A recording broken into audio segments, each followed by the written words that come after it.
Father D'Souza, General D'Souza, ladies and gentlemen, I'm here under false pretenses. I must be the only one here who has never been into a college. General D'Souza has told you all about me. I'm most appreciative of his kind words. My only regret is that my wife wasn't here to hear them. She would have treated me with greater respect. And when I say I'm uneducated, I really mean it. I must be the only member of my family who isn't a graduate. I managed to do my inter-science. I got a 3rd division, mushkil se. Anyway, it's nice being in this hall with all the academics and all the educated people.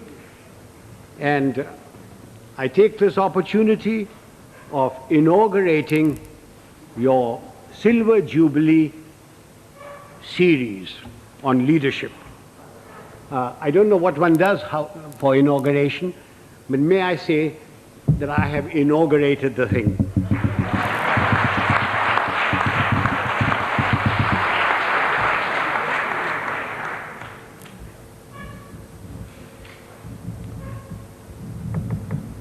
For a long time,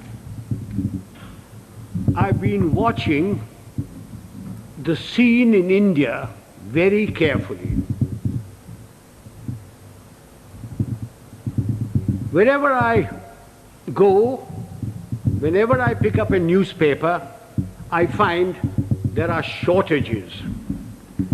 There's a shortage of fuel, there's a shortage of food, there is a shortage of foreign exchange, there is a shortage of housing, shortage of schools, colleges, everywhere.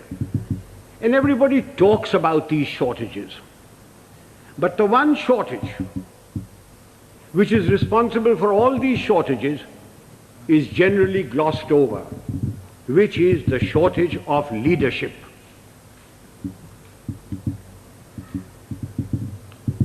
Father, don't misunderstand me, and gentlemen of the press, please don't misquote me, which you are always capable of doing and which you continue doing.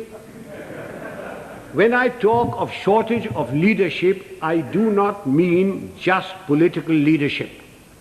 I mean leadership in every walk of life. Whether it's political, administrative, in educational institutions, in our sports organizations, in our industry, amongst labor, amongst the law and order contingents, there is a shortage of leadership. I do not know whether leaders are born or leaders are made. There is a school of thought which says leaders are born. Father, we have a population of 780 million people, and we procreate at the rate of 1 Australia every year. And yet, there is a shortage of leadership. So if those of you who think that leaders are born and who contribute to that theory, may I suggest you throw away all Planned Parenthood and really let yourselves go.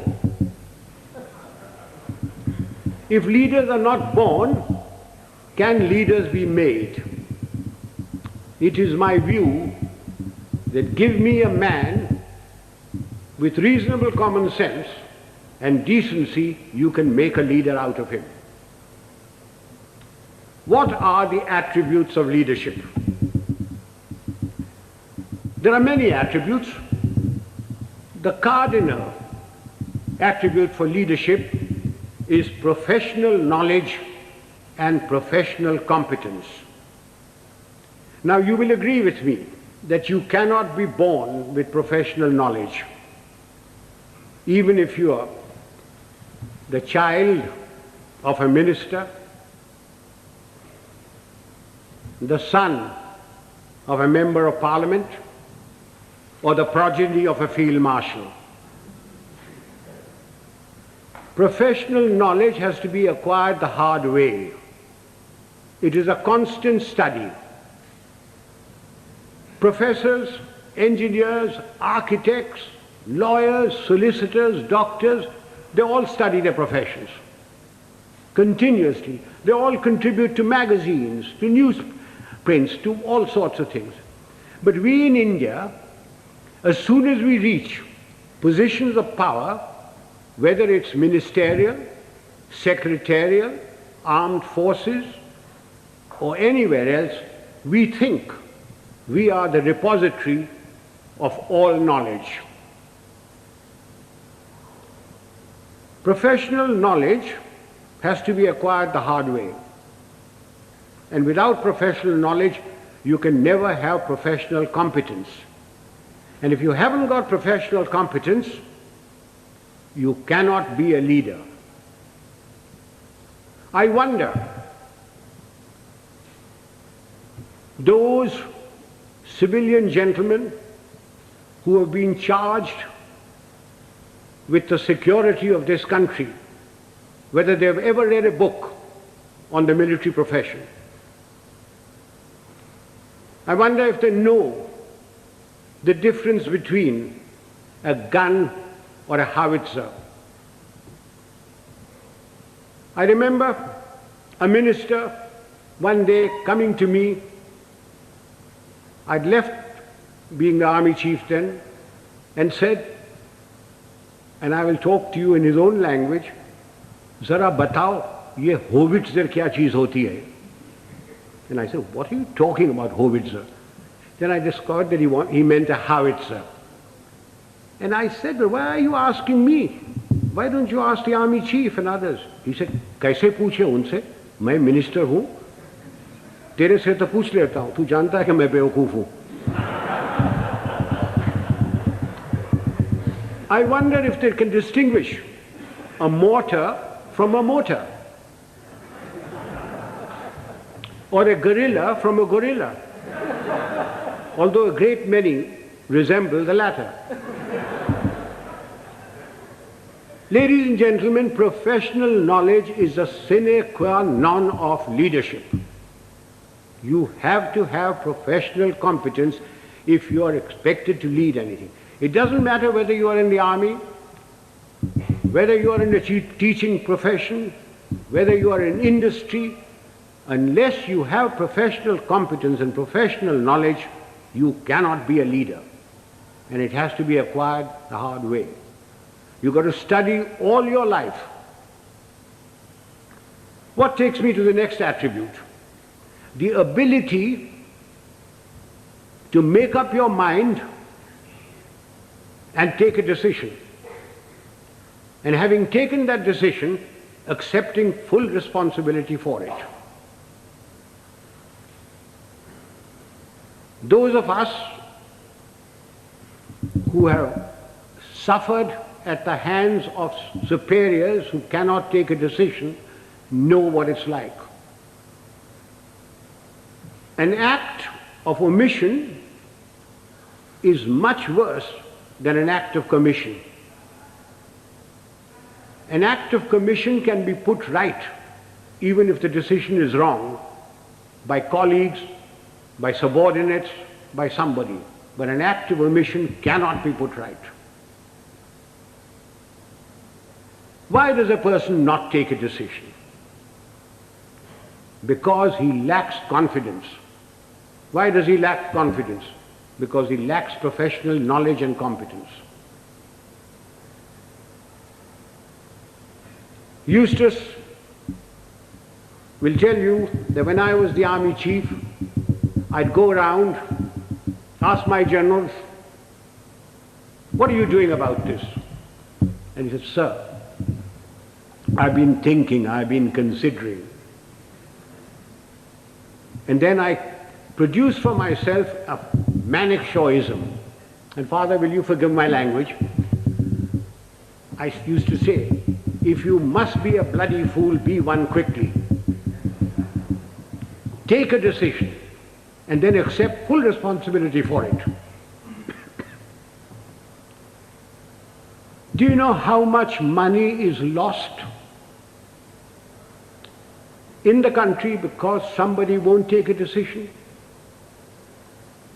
Costs escalate, papers lie in somebody's place for days, for months, for years. And when they finally take a decision, the cost of a project, the cost of something has gone up tenfold. Who suffers? We, the people of India, suffer. So that's the second requisite for leadership. The ability to make up one's mind, take a decision, and then stand by it. Don't pass the buck on to your subordinate. It's your decision. What comes next? Absolute justice and impartiality. Those of us who have dealt with masses of men, and I've dealt with over 1 million men in my time, know the value of this. Absolute justice and impartiality.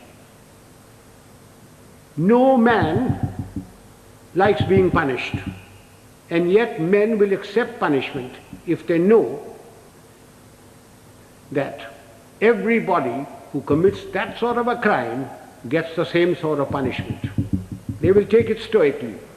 They may not like it, they may not like you, but they will respect you. No man likes being superseded, and yet people will accept supersession if they know that it's been done fairly and they've been superseded by somebody who is better than them. But not because he happens to be a minister's son or related to Father D'Souza or the Field Marshal's wife's current boyfriend. Men will accept supersession. They may not like it, but they will do it. Now, ladies and gentlemen, this is very, very important in our country. We have tremendous pressures. We have large families. We have fathers, mothers, uncles, aunts, nephews, nieces, their fathers, mothers, etc. We have pressures from them. We have pressures from members of parliament. We have pressures from all sorts of people. And we lack the courage to withstand that pressure.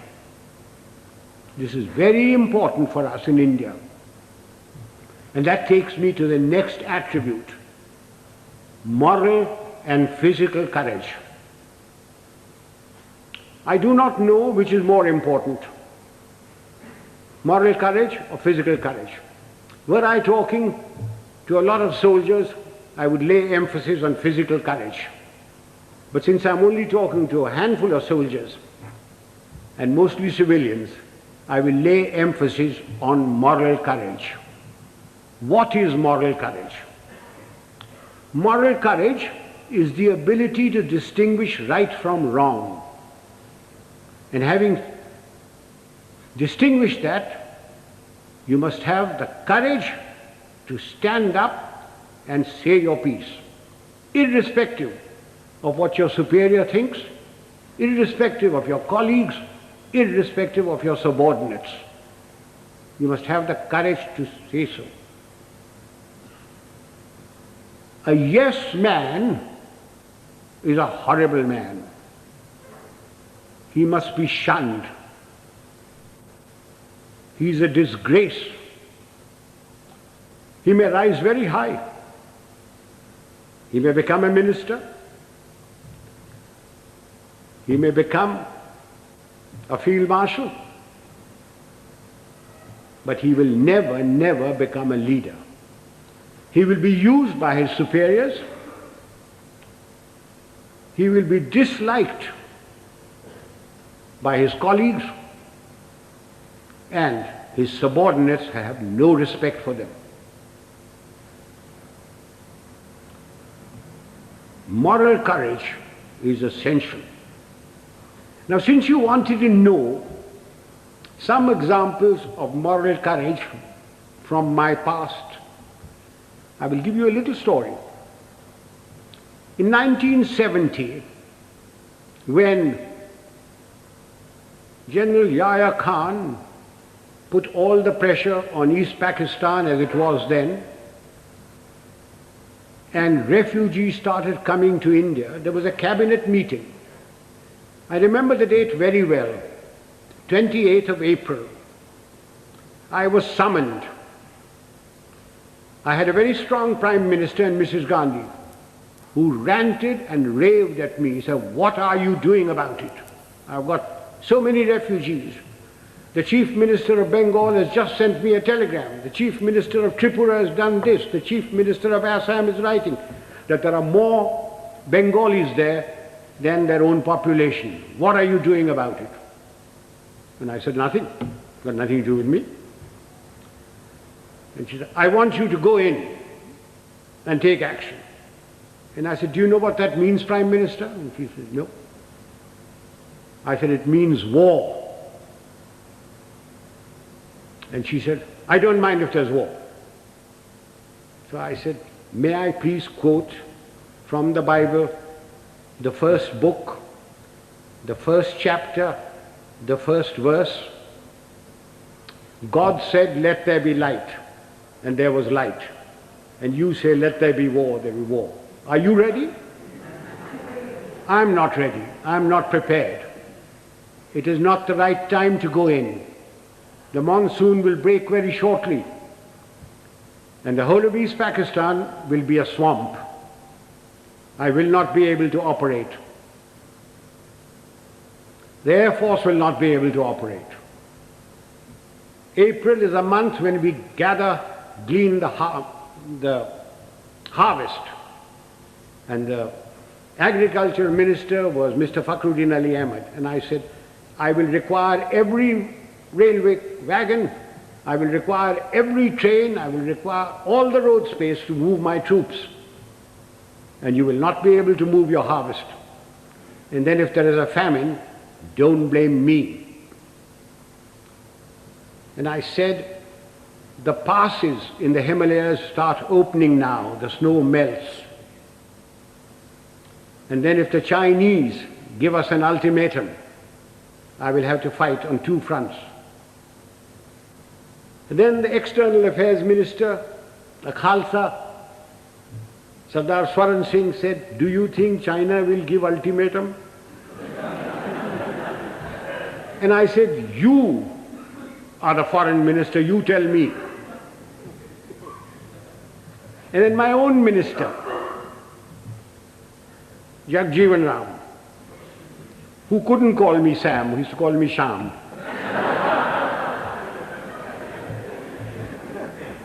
He said, "Sham, maan jao na." I said, "You can manne ki baat hai? I'm telling you what the facts are." And I said, "If you want me to do this, Prime Minister, I guarantee you 100% defeat. Now, Prime Minister, give me your orders." And there was dead silence. And she turned around and said, "The cabinet will meet at 4 o'clock. This happened at 10:30 in the morning. So, as the cabinet ministers walked out, I being the junior most man there, was the last to go, she said, "Chief, will you stay behind?" So I shut the door and I said, "Prime Minister, before you speak, do you wish me to send in my resignation on grounds of health, mental or physical?" I said, "Oh, sit down." He said, "Everything you told me correct?" I said, "It's my job to fight. It's my job to tell you. If your father in 1962 had me as his commander-in-chief, the country would not have been disgraced. The army would not have been beaten. But the army chief did not have moral courage of turning around and telling him he wasn't ready." So she said, "All right, you know what I want?" And I said, "Yes, I know what you want. And I must be allowed to do it my own way." And she said, "All right, you know what I want." So, ladies and gentlemen, there's a very thin line between becoming a field marshal and being dismissed. I just gave you an illustration of moral courage. Of course, I didn't worry very much because my wife had money. If I'd gone, she would have looked after. She would have looked after me. So much for moral courage. Now I come to physical courage. Fear is a natural phenomenon like hunger and sex. Anyone who says he is not frightened is a liar, except perhaps the Gorkha. Everyone is frightened. It is one thing to be frightened and quite another to show fear. It's when your knees are knocking and your teeth are chattering and you're about to make your own geography. That's when the real leader comes out. If once you show fear in front of men that you may be commanding, it doesn't matter whether they're soldiers, they are clerks, they're labor, there are students. Once you show fear, you should quit. Now again, General D'Souza said, I must give some examples from my own life. This was in Burma in 1942. I was commanding a Sikh company, big tough chaps, very fond of them. I had a man called Sohan Singh, big man, stood about 6'4". He had been promoted many times to Lance Naik, to Naik, and every time, because he was a Badmash, he was broken. We'd had lots of casualties and we had to make promotions. So we had a promotion conference with the commanding officer, and Sohan Singh's name came up and I said, no use making him, he'll be broken tomorrow. So he was passed over. The conference finished, names were published. I came back to my Basha where my company was in the jungle, and I found my senior Subedar Balwant Singh terribly worried. And he said, Saab, Sohan Singh ko kaid kar diya. I said, क्यों क्या हुआ? उसने बोला कि आज आपको साहब गोली मारेगा. I said, oh, अच्छा, पेशी होगा. So a stool was put in, a table was put there, and Sohan Singh was marched up in front of me. Sohan Singh was at that time a light machine gunner, and light machine gunners carried pistols, and his pistol was taken away from him. So he was marched up in front of me. The usual charge was read out. And I said, Sohan Singh, क्या बात है? साहब गलती हो गया. So I said, तुमने बोला कि तू हमको गोली मारेगा. So I picked up the pistol, loaded it, walked up to him, handed the pistol to him. I said, तेरा दिल है मारने का, मारो. And he said, नहीं साहब गलती हो गया. So I gave him a tight slap. I said, case dismissed, जाओ भागो. I went off to the mess, had my dinner, came back, and everybody in the company was very worried. And the Subedar Saab, Balwant Singh said, नहीं साहब आज रात आपको गोली मारेगा. So I shouted out, Sohan Singh किधर है? Sohan Singh came along. I said, Sohan Singh, आज रात मेरा बाशा पर तुम सेंट्री होगा, और कल सुबह 5 बजे 1 मग्गा चाह और 1 मग्गा गर्म पानी दाढ़ी बनाने के लिए. कोई शक? बेशक, भागो. And I went in there. I was woken up in the morning by Sohan Singh with a mug of tea and a mug of hot water, and he followed me like a lamb throughout the conflict. Now, ladies and gentlemen, if you think I wasn't frightened, you are mistaken. I was terrified. But if I hadn't done that, and put Sohan Singh in the clink or something like that, everybody would have said, Dekha, hamara saab darta hai. Just an example of this. How often during riots and all that, some young sergeant with nothing but a little stick in his hand has walked in and quelled everything by showing courage. So physical courage is essential to leadership. You needn't be foolhardy like I was. I was very young. I don't know whether I'd do it today. But physical courage is essential. That takes me to the other attribute, loyalty. Now, does loyalty require very much explanation? We all expect loyalty from our subordinates. Do we give loyalty to them? Loyalty is a two-way thing. We expect loyalty, we have to give loyalty. Do we give loyalty to our colleagues? So remember that. For leadership, you expect loyalty, you've got to give loyalty. Time is running short. There are other attributes. Remember, leadership is nothing else but management of men and resources. Management of men. Men have problems. Men in numbers can be very nasty. And a leader must be able to deal with them very firmly. When people misbehave, like they are misbehaving in Bombay these days, it's no use saying Jai Hind to them. You've got to deal with them very, very firmly. But you must never forget that men have problems. They have human problems. They have problems of debt, of family problems. They get easily despondent. And therefore, the leader must have a human touch. He must have a sense of humor to get them out of their despondency. He must have the gift of the gab.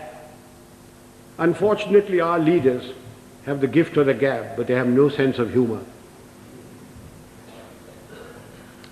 Further, men and women, generally speaking, like their leader to be a bit of a man, a bit of a lad. Take examples from history. Julius Caesar. Julius Caesar, you will agree, he was a great leader. When he came to Rome, the senators used to lock up their wives. Take Napoleon. He had his Josephine and Marie Antoinette and Georgette and Paulette and any number of things. And you will agree he was a great leader. Take the Duke of Wellington. The night before the Battle of Waterloo, in his chambers there were more women of luscious proportions than staff officers. And he was a great leader. Do you know, sir, a thought has just struck me. All these three people that I've talked about had one thing in common. They all had long noses.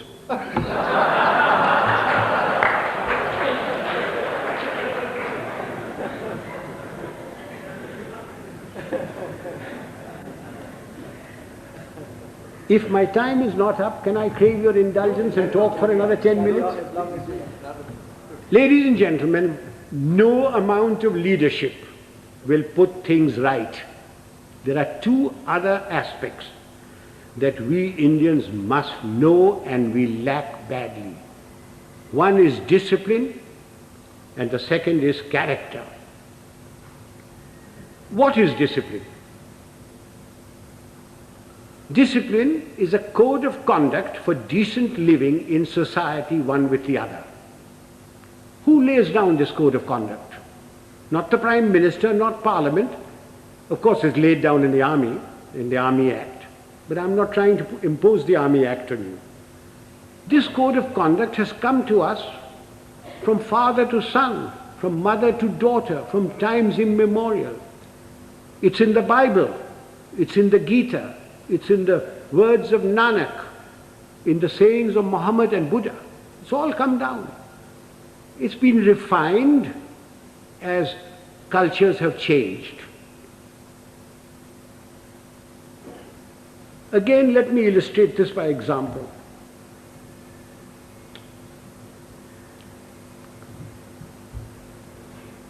Non-punctuality is an act of ill discipline which is injurious to the state, injurious to its people. Some time ago, sir, I was invited to an university, as also my wife, unlike today.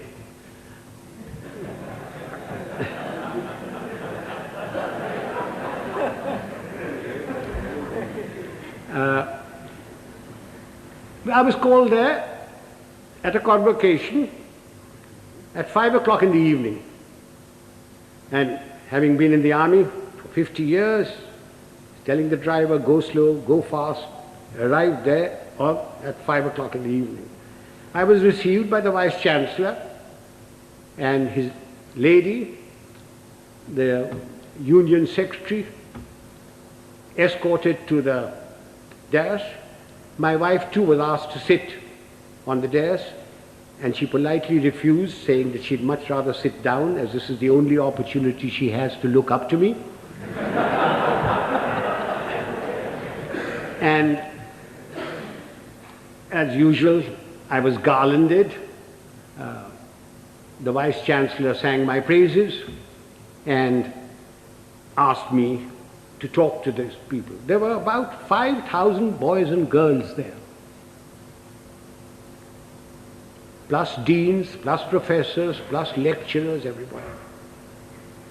And as I got up to get to the desk, to the lectern, the Vice Chancellor says to me, sotto voce, Field Marshal, a fortnight ago we had invited a VIP to the same function. He was allowed to stand at the lectern for exactly 15 seconds. I wish you good luck. I said to myself, had the Vice Chancellor said this in his letter of invitation, I wonder whether I would have come. Anyway, I got up to the lectern and I addressed the gathering for the amount of time that I was allowed. I was heard in pin-drop silence, and at the end of it, I got a thunderous applause. The Vice Chancellor and his lady, the deans, professors, lecturers, the student body, and even my wife stood up and gave me a standing ovation. I was most relieved. Although my wife told me afterwards that I looked pale. After the usual vote of thanks, etc., we went out into the gardens where refreshments were given. And I, having an eye for a pretty girl, walked up to a pert little thing, wearing lovely jeans, tight-fitting, and I started a conversation which ran as follows. I said, my dear, why were you so kind to me today, all of you? I not having the looks of Rajesh Khanna or Amitabh Bachchan, or a speaker like M.G. Ramachandran, when only the other day you were so rude to a VIP. And she said, I quote, "Oh, Field Marshal, that dreadful man. We had invited him at 5 o'clock. He turned up at 6. He brought with him a bevy of security people who pushed us aside and took their places where we should be sitting. He brought with him 2 of his brats, grandchildren probably. He was too old to have those kids that size. But you never know.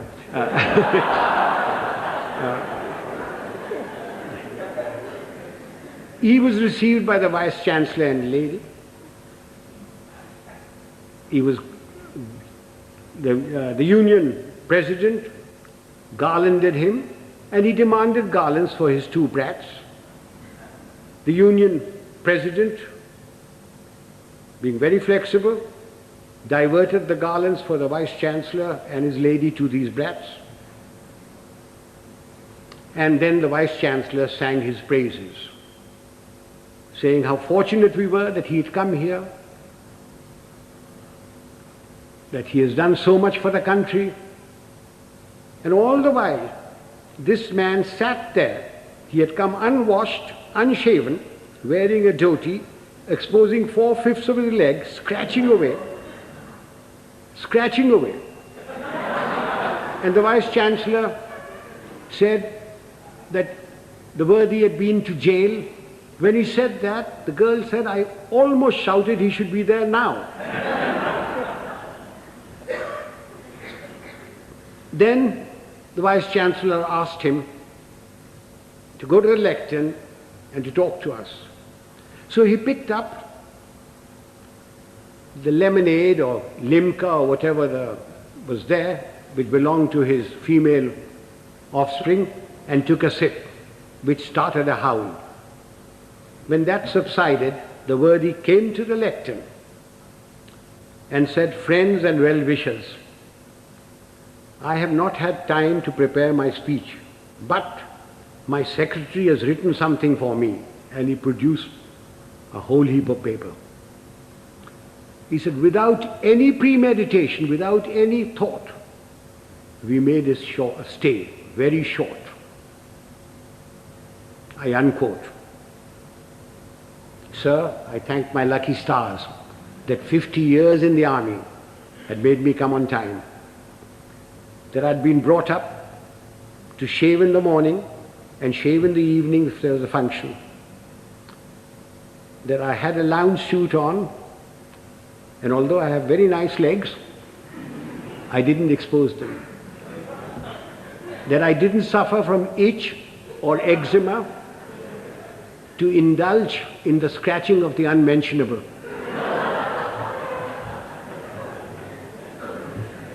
Now do you see what I mean by ill discipline? Had the worthy come on time, according to the program, talked to the people and given them advice, can you imagine what a lot of good it would have done? Instead of that, his act of ill discipline produced more ill discipline. Now this is not a matter to be laughed at and forgotten. We people in India are terribly ill disciplined. We think because we've got freedom that we can do what we like. I do not stop you from criticizing, to standing up for your rights. I think it's your duty to do it. But what I abhor are the acts that we've gone into because we've got freedom. Why do we have to spit pan all over? Why do we have to write on doors and things? Why do we have to keep staircases dirty and filthy? Why do we have to throw garbage in somebody else's compound? These are all acts of ill discipline. It is because of these acts of ill discipline that you have corruption, you have smuggling, you have all sorts of things. Even animals in Tanzania are better disciplined. I went there 4 years ago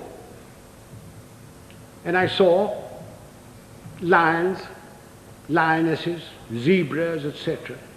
They were all so disciplined. If the lion wanted to do his stuff, he went behind cover. He didn't spit. I came back from Tanzania.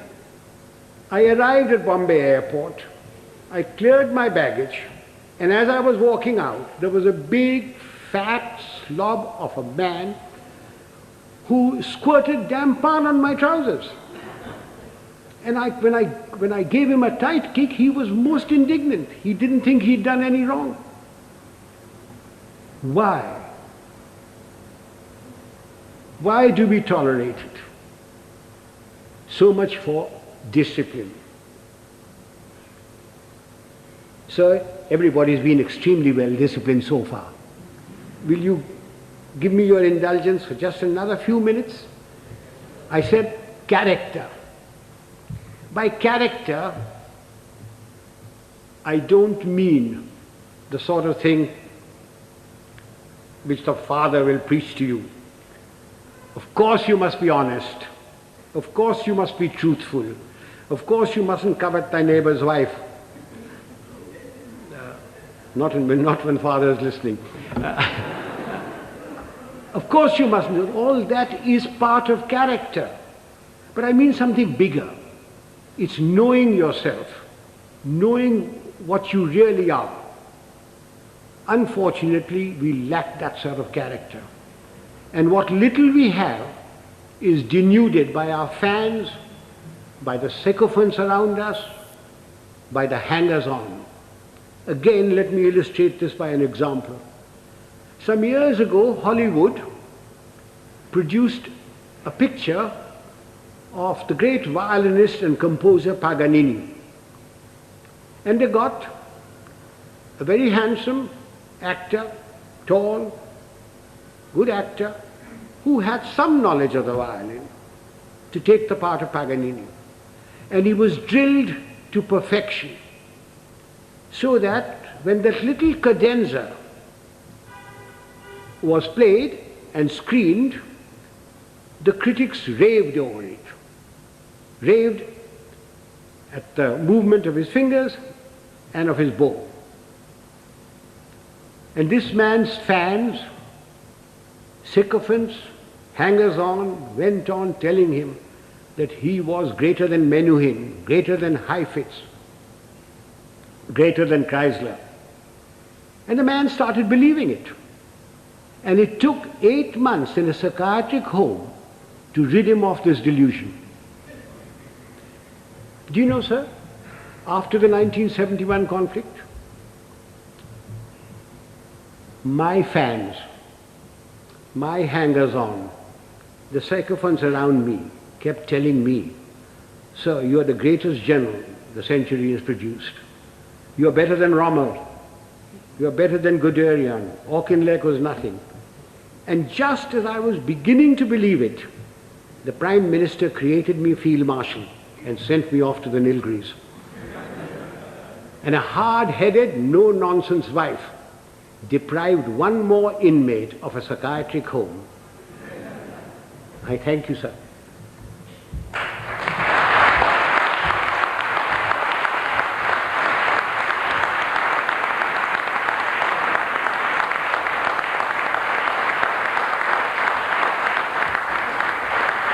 Gentlemen, I'm at your mercy. You can ask me any question you like, personal, pertinent or impertinent. I'm getting deaf, so you'll have to come nearer me. Punctuality is very essential for this engagement with an arms at 6:30. You are quite right, sir. I was ready. I was told I was going to be picked up at 6 o'clock. I was ready, waiting. In fact, the people who organized the function came up to me. Just came out of my bath and said, "General D'Souza says, please do not come before 6:45. So will you hang around till 6:30 and then we'll bring you here." Not my fault. I was there absolutely on time. Please blame General D'Souza. And he had a reason that everybody works till 6 o'clock. Traffic is also there, and therefore he decided it was going to be 6:45. I would like to add that We got to go into East Pakistan. None. Militarily. You cannot go into anybody's country. But we had 9 million refugees. We, in our own country, are starving. We don't have enough clothes, we don't have enough medical attention, we don't have enough food, we don't have enough schooling. But we had 9 million people, through no fault of our own. We, the Prime Minister of India, went around the whole world telling everybody that I have nothing against Pakistan. In fact, I want Pakistan to be strong. What crime have we committed that we should have 9 million people of somebody else's country in my country? You Americans, if two Indians go there, you kick up a row.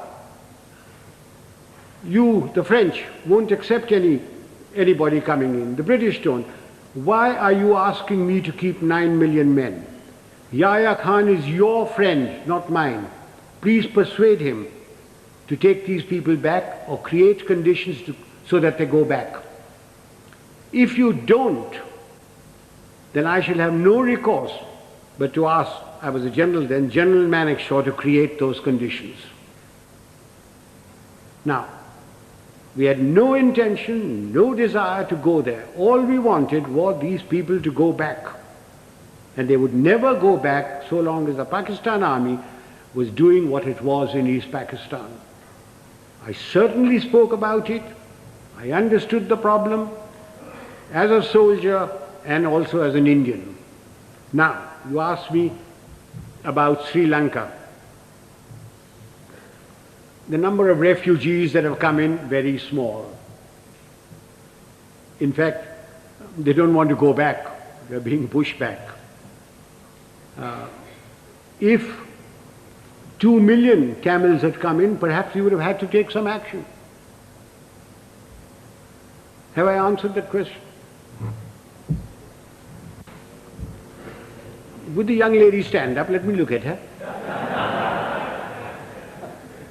Don't be shy. Oh, thank you, dear. What steps are taken from the moment this is leadership has been our profession for thousands of years. For thousands of years. The army has provided the leadership. From the moment the man joins, he comes into an environment of discipline and somebody who is his leader there, and he learns. We don't have courses for leadership. It is by example. If the general officer commanding in chief comes unshaven, you don't expect the others to be shaven, to shave. But because he is shaven, properly washed, properly clothed, everybody else is. If the general officer or the colonel takes bribes, then you don't expect his people not to take bribes. But he doesn't take bribes. Now you ask me, why doesn't he take bribes? Everybody else in India does. And the answer is very simple. It's environment and also fear. If I gave an order and one man disobeyed it, he could be tried by court-martial and given 2 years imprisonment. If 2 men disobeyed my orders, it is considered as mutiny. He is tried by general court-martial, and given 14 years imprisonment.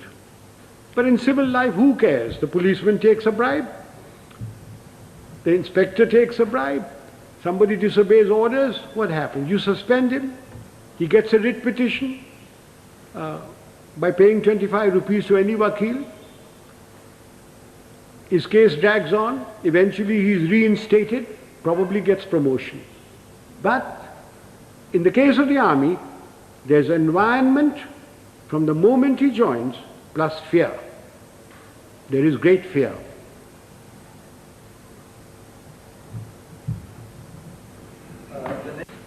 We Indians are alleged or supposed to be very religious people. If you read your own religious book, whether it be the Bible or the Gita or the Granth Sahib or the Quran, you automatically have discipline, self-discipline. From your childhood, if your parents are doing their duty, you get discipline into you. If you have any pride in yourself, you have discipline in you. So, talking of self-discipline, there it is. The Roman Catholic Church has done a great deal, for bringing discipline into the world. It has erred at times, but it has done a great deal for bringing self-discipline. One of the things is the confession. That has brought a great deal of self-discipline in people. You can confess to yourself. When you go to bed at night, when you say your prayers, confess to yourself what wrong you have done. Otherwise, I can't give you any answer for self-discipline. Yes, sir. As Yes.